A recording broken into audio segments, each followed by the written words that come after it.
여주동행 바나바 라이프 오늘의 여바라 시간입니다.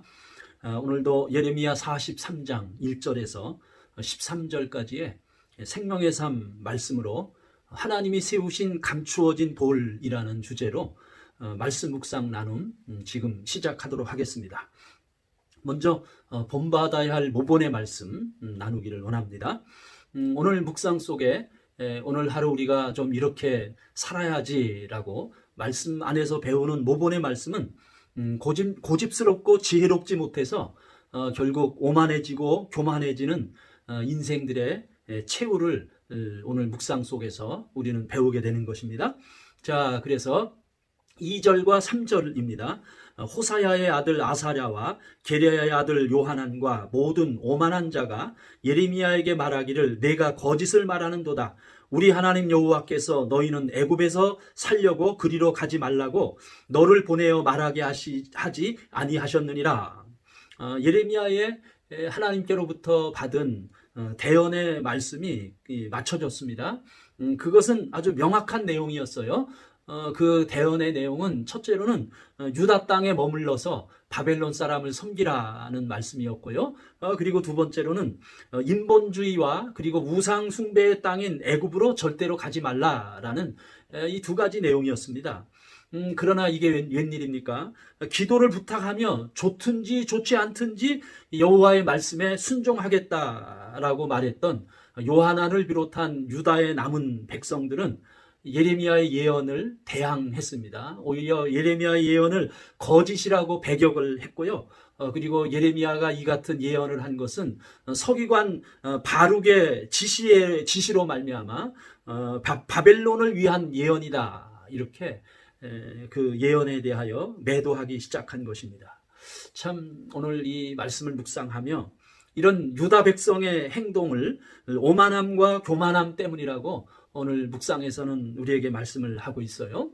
참 우리 하나님의 사람들이 하나님 앞에 범하는 범죄가 이제 있는데요. 하나는 이제 타락이고 다른 하나는 교만입니다. 그래서 이 타락은 하나님으로부터 도망가는 것을 말하는 것이라면 오늘 이 묵상 속에서 우리가 만나게 되는 이 오만과 교만은요, 오히려 하나님께 덤벼드는 것입니다. 그래서 오늘 하루 귀한 모본의 말씀입니다. 우리가 교만을 버리고 오만을 버리고 겸손히 주님의 말씀을 듣는 청종하는 마음을 오늘 하루 가운데 모본의 말씀으로 삼는 것입니다. 자, 또 나눕니다. 이번에는 순종해야 할 지시의 말씀 함께 나누기를 원합니다. 결국은 이 요하난을 중심으로 한 유다의 남은 자들은 하나님이 금지하시는 애굽 땅으로 이제 출발해서 애굽 땅에 도착하게 됩니다. 5절과 6절입니다. 곧 남자와 여자와 유아와 왕의 딸들과 사령관 느부사라단이 사반의 손자 아이감의 아들 그다랴에게 맡겨둔 모든 사람과 선지자 예레미야와 네리야의 아들 바룩을 거느리고 애굽 땅에 들어가 다바네스에 이르렀으니 그들이 여호와의 목소리를 순종하지 아니함이로라. 그들은 결국은 여호와의 목소리를 순종하지 않음으로 말미암아 애굽으로 내려갔어요. 그리고 참 안타까운 것은 선지자 예레미야와 그리고 예레미야의 동력자인 서기관 바룩까지 거느려서 다바네스의 애굽의 다바네스라고 하는 접경 지역에 정착하게 되는 것입니다. 그곳 애굽은 예레미야의 인생으로 비춰봤을 때는 가고 싶지 않은 곳이죠. 또 가서는 안 될 곳입니다. 그래서 오늘 묵상에서 예레미야를 좀 묵상해 봤더니요. 예레미야는 지금 원치 않는 곳에 머물게 되고 그가 원치 않는 곳에 그가 살게 되는 거예요. 참 자기가 가고 싶지 않은 곳, 살고 싶지 않은 곳에서 산다는 것이 얼마나 고단하고 그리고 고통의 세월입니까?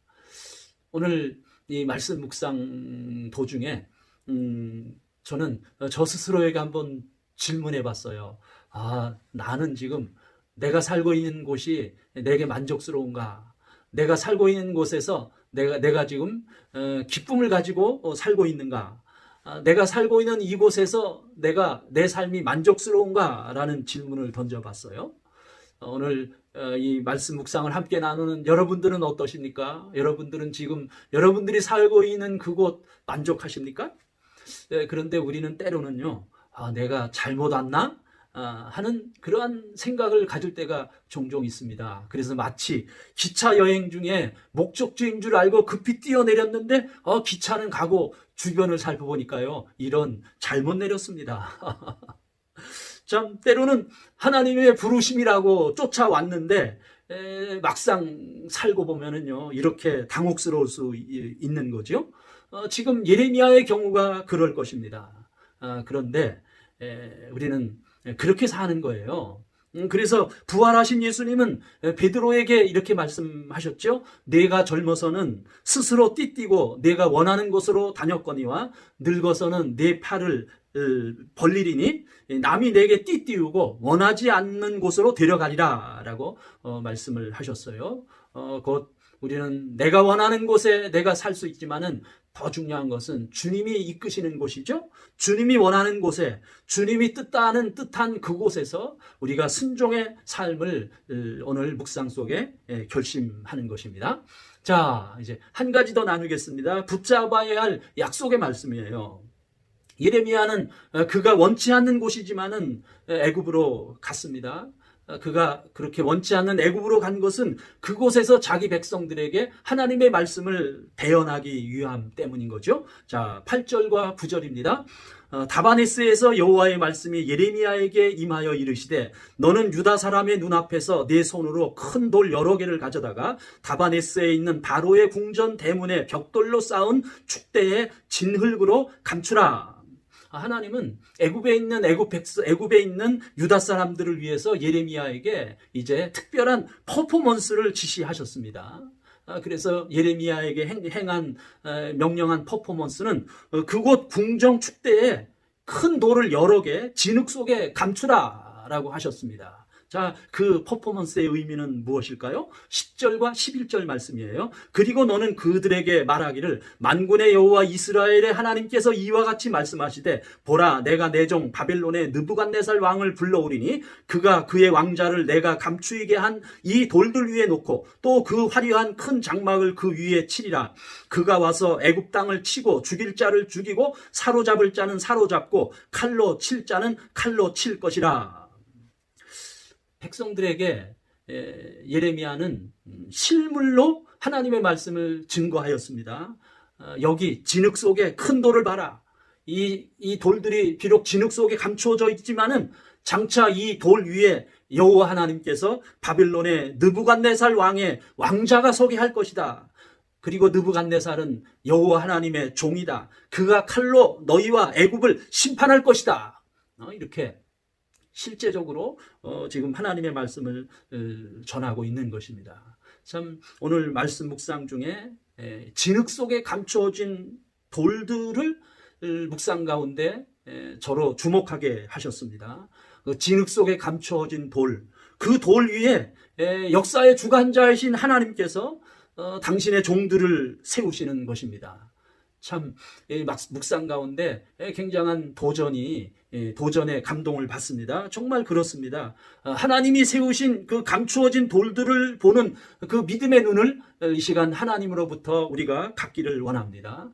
그 믿음을 하나님께로부터 구합니다. 이미 주님은 그 감추어진 돌, 곧 그 반석 위에 주님의 교회를 세우셨어요. 그리고 저와 여러분들, 우리 하나님의 사람들을 그 돌 위에 하나님이 세우시겠다고 약속하셨어요. 주님이 이렇게 말씀하셨습니다. 이 반석 위에 내 교회를 세우르니 음부의 권세가 이기지 못하리라. 하나님이 우리를 향해 세우시는 이 반석 위에, 이 돌 위에 오늘 하루 담대히 세워져 주님과 동행하는 하루 되기를 축복합니다. 여바라, 여주 동행 바나바 라이프 오늘도 계속됩니다.